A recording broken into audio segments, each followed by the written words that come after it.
German 10 hospital, orthopaedic से मुताल्लिक हर मरीज यहाँ शिफायाब।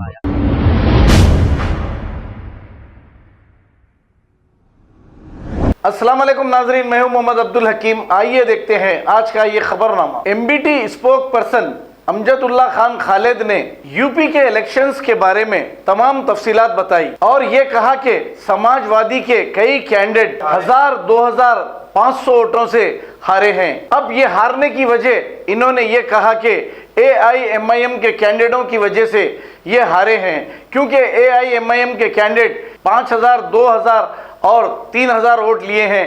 ये वोट कटिंग होने की वजह से समाजवादी पार्टी के कई कैंडिडेट हार चुके हैं। इस पर तफसील बयान की, आइए देखते हैं ये रिपोर्ट। अस्सलाम वालेकुम।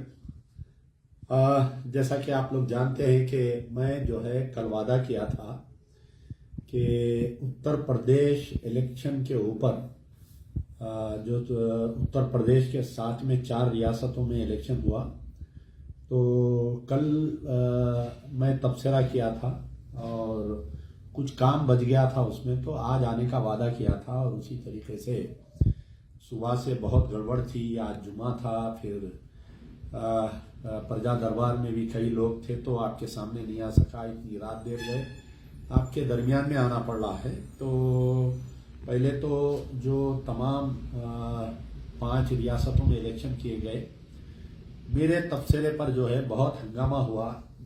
पहले तो कई मुखालिफिन जो आकर कमेंट्स में मुख्तलिफ बातें बोलने लगे। पहले तो ये बोलने लगे कि भाई क्या गोवा में मजलिस इत्तेहादुल मुस्लिमीन इलेक्शन लड़ी, क्या तो वहाँ पर बीजेपी कैसा जीती, क्या उत्तराखंड में बीजेपी इलेक्शन MIM इलेक्शन लड़ी, क्या वहाँ पर कैसा बीजेपी जीती, और मणिपुर में MIM इलेक्शन लड़ी क्या, गोवा में MIM इलेक्शन लड़ी क्या। तो बहरहाल मुख्तलिफ जितने मुंह उतनी बात होती है इसमें।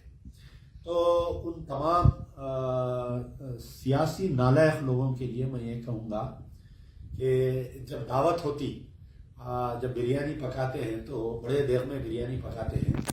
हर आदमी के लिए छोटे छोटे डिशों में बिरयानी नहीं पकाते।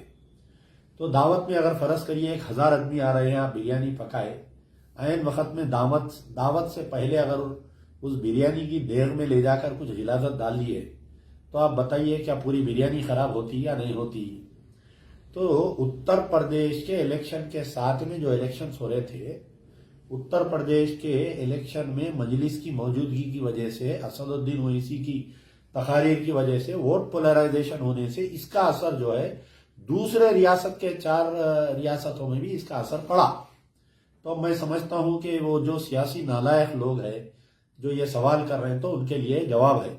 मैं और एक मिसाल देता हूं कि जो हाल ही में दिल्ली में असेंबली इंतखाबात हुआ था, मजलिस इत्तेहादुल मुस्लिमीन उसमें हिस्सा नहीं थी दिल्ली के इंतखाबात में, लेकिन असदुद्दीन ओवैसी को रोजाना नेशनल मीडिया जो है दिल्ली के राइट्स के मामले पर उसको लाकर अरविंद केजरीवाल को कमजोर करने के लिए या आम आदमी पार्टी को कमजोर करने के लिए, हिंदू वोट को दिल्ली में मुत्तहिद करने के लिए नेशनल मीडिया पे रोजाना असदुद्दीन ओवैसी आते थे और दिल्ली के ऊपर तबसरा करते थे। जो सवाल मुझसे कर रहे हैं वो मैं उनसे गुजारिश करूंगा कि सवाल करिए कि मोहतरम असदुद्दीन ओवैसी साहब, आप जो है आपकी पार्टी दिल्ली में इंतखाबात नहीं लड़ रही थी, तो उस दौरान आप जो है रोजाना नेशनल टीवी पर आकर क्यों अनाप शनाप बयान दे रहे थे बोल के उनसे सवाल करिए। और एक मिसाल देता हूं, क्योंकि ये जो जर खरीदे गुलामा रहते ना, इनके लिए जो है कुछ ज्यादा बोलना पड़ता और ज्यादा उनको आईना बताना पड़ता। तो जब कहीं बोलते yes father you are right बोल के बोलते उन लगा।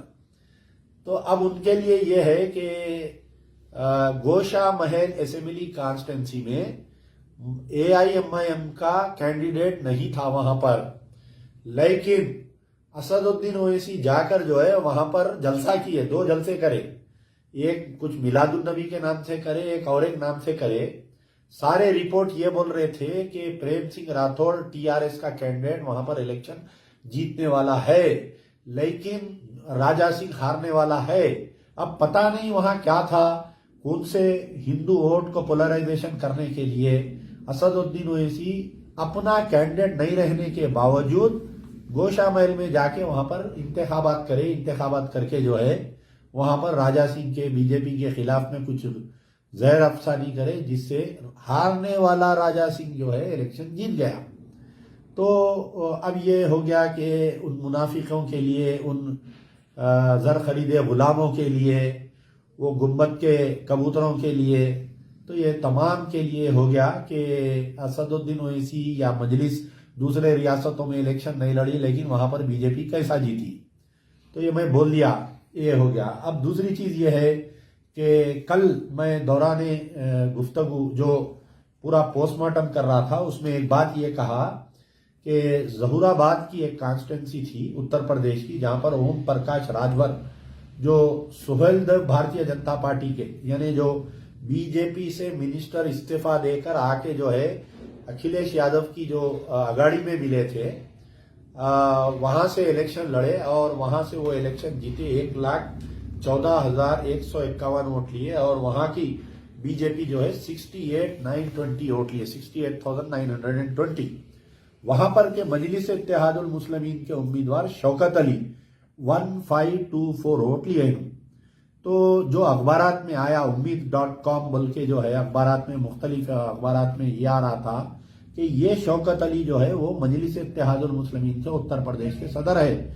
लेकिन आज मेरी मालूमात ये हुई कि मुझे कोई टेलीफोन करके उत्तर प्रदेश से ये बताए कि ये वो शौकत अली नहीं है जो मजलिस के सदर है, उत्तर प्रदेश के मजलिस के सदर इलेक्शन नहीं लड़े, और ये शौकत अली कोई दूसरे है। तो ये मेरा क्लैरिफिकेशन है कि शौकत अली जो उम्मीदवार असेंबली जहूराबाद के थे, ये मजलिस इत्तेहादुल मुस्लिमीन के सदर नहीं है, ये कोई दूसरे है।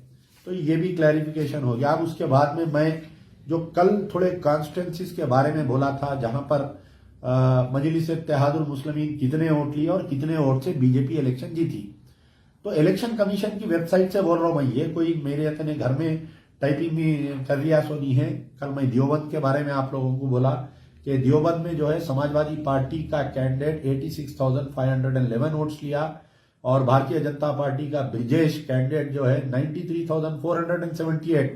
देवबंद जहां पर मोर देन 70% मुस्लिम्स डोमिनेशन है, वहां पर जो है उमैर मदनी ऑल इंडिया मजलिस इत्तेहादुल मुस्लिमीन का कैंडिडेट 3,500 वोट लेता है और बीजेपी का कैंडिडेट 6,967 वोट से जीत जाता है।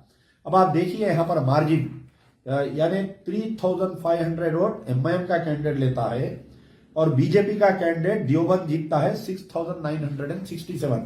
ये कल मैं बताया, लेकिन आज फिर से रिपीट कर रहा हूं। कई लोग मुझे फोन करके बोले कि आप पूरा एक बार मरतबा फिर रिपीट करिए। तो उसके बाद में जो है मुजफ्फरनगर के बारे में भी मैं बताया कि वहां का बीजेपी का कैंडिडेट 1,11,149 वोट लेता है और वहां का आरएलडी का कैंडिडेट 92,000, यानी डिफरेंस ऑफ 18,000 की वजह से 18,694 वोट्स आरएलडी के यानी बीजेपी का कैंडिडेट वहां पर जीतता है मुजफ्फरनगर से, और एमआईएम का कैंडिडेट वहां पर लेता है एआईएमआईएम का 3,740 वोट्स। तो ये दूसरी सीट थी जो बीजेपी को मजलिस की वजह से गई है। अब ये तीसरी सीट के बारे में और बोला कि मैं मुरादाबाद नगर, तो यहां पर जो है समाजवादी पार्टी का कैंडिडेट लेता है 1,47,069 वोट्स और बीजेपी का कैंडिडेट लेता है 1,47,784 वोट और एमआईएम का कैंडिडेट लेता है 2,658 वोट और हार जीत होती है 715 वोटों से हार जीत होती है। बीजेपी का कैंडिडेट समाजवादी आपके समाजवादी कैंडिडेट के ऊपर 715 वोटों से जीतता है और मजलिस का कैंडिडेट वहां पर लेता है 2,658 वोट। तो ये हो गया आपके मुजफ्फरनगर मुरादाबाद नगर का। एक और एक सीट है जो बिजनौर की सीट है, जहां पर जो है कि बीजेपी और आरजेडी का मुकाबला होता है, वहां पर भी एमआईएम की मौजूदगी रहती है। राष्ट्रीय लोकदल का कैंडिडेट 94,990 वोट्स लेता है और बीजेपी का कैंडिडेट लेता है 96,000, यानी 1,320 वोट से बीजेपी और इलेक्शन जीत जाती है आपके आरएलडी के कैंडिडेट के मुकाबले में। और वहां पर एमआईएम लेती है वो 2282 वोट्स लेती है। तो ये सीट भी जो है बीजेपी को तोहफे में दे दिया गया बिजनौर की। एक सीट है आपके नागौर सीट, वहां पर तो इतना कांटे का मुकाबला होता है। समाजवादी पार्टी का कैंडिडेट 1,03,616 वोट्स और बीजेपी का कैंडिडेट लेता है 1,03,771 वोट्स। 155 वोट से जो है वहां पर बीजेपी इलेक्शन जीत जाती है। तो ये बड़े अफसोस की बात है। और वहां पर एमआईएम लेती है 3,591 वोट्स। तो यहां पर भी एक वहां पर एक फैक्टर आता है, कोई बहुजन समाज पार्टी की तरफ से साहिल खान भी 5,000 वोट लेते हैं। तो बहुजन समाज पार्टी और एआईएमआईएम समाजवादी पार्टी के वोट काटते हैं। 155 वोट से एमआईएम के 3,500 वोट यानी 3,591 वोट में से अगर इसको 1,000 वोट आ जाते तो वहां पर समाजवादी पार्टी का कैंडिडेट जीत जाता। लेकिन वहां पर भारतीय जनता पार्टी की कामयाबी हो गई मुकेश चौधरी की नागौर कॉन्स्टिट्यूंसी में। एक कॉन्स्टिट्यूंसी है कि किठौर कॉन्स्टिट्यूंसी है, किठौर, जहां पर जो है समाजवादी पार्टी का कैंडिडेट 1,67,000 वोट लेता है और बीजेपी का कैंडिडेट है 1,06,791 वोट्स और बीजेपी का कैंडिडेट लेता है 1,04,409 वोट। यहां पर जो है बच जाती है, बहुत कोशिश होती है। एमआईएम का कैंडिडेट तस्लीम अहमद 4,831 सीट लेते हैं, लेकिन 2,388 के डिफरेंस से वहां पर समाजवादी पार्टी जीतने में कामयाब हो जाती है, यानी 2,000 का डिफरेंस। तो यहां पर मजलिस की मौजूदगी की है, बावजूद भी वहां पर समाजवादी पार्टी जीत गई। वाकई काबिल मुबारकबाद है वहां के मुसलमान। और एक यहां पर एक कल से वो चलाया जा रहा है कि मुलायम सिंह या अखिलेश यादव को जो है यादव कम्युनिटी के वोट नहीं मिले, यादव बेल्ट में वहां पर बीजेपी जीती, खाली मुसलमान वोट दिए इनको। मुसलमान वोट देने, देखिए गुफ्तगू करें तो पूरा डेटा सामने रख के करना। तो कौन सी कॉन्स्टिट्यूंसी में कितने यादव परसेंट पोलिंग हुई, कितने बीजेपी ली, कितने, ये बगैर किसी के सदर बोल दिए पूरे गुलामा निकल गए रोड पे, नहीं यादव वोट नहीं मिले, मुसलमान वोट नहीं मिले। तो बहरहाल अब हम कॉन्स्टिट्यूंसी की बात करेंगे हस्तिनापुर में जो है बीजेपी को मिलते हैं 1,07,002 वोट, 1,07,002 वोट और वहां पर समाजवादी पार्टी को मिलते हैं 99,827 वोट और वहां के एमआईएम के कैंडिडेट को मिलते हैं 4,282 वोट, यानी 7,175 के मार्जिन से बीजेपी जीत जाती है हस्तिनापुर। और एमआईएम का कैंडिडेट वहां पर लेता है 4,282 वोट। काश अगर ये 4,000 वोट जो है अगर समाजवादी पार्टी को मिल जाते तो उन्हें 8,000 आगे हो जाता और 2,000 की लीड से समाजवादी पार्टी जीत जाती। लेकिन हस्तिनापुर पे भी बीजेपी को मुसल्लत हो गए वहां पर। एक कॉन्स्टिट्यूंसी है कि औराई कॉन्स्टिट्यूंसी, AURAL, औराल कॉन्स्टिट्यूंसी, वहां पर का समाजवादी पार्टी का कैंडिडेट लेता है 91,427 वोट और भारतीय जनता पार्टी का कैंडिडेट लेता है 93,438 वोट और एमआईएम का कैंडिडेट वहां पर लेता है 2,188 वोट।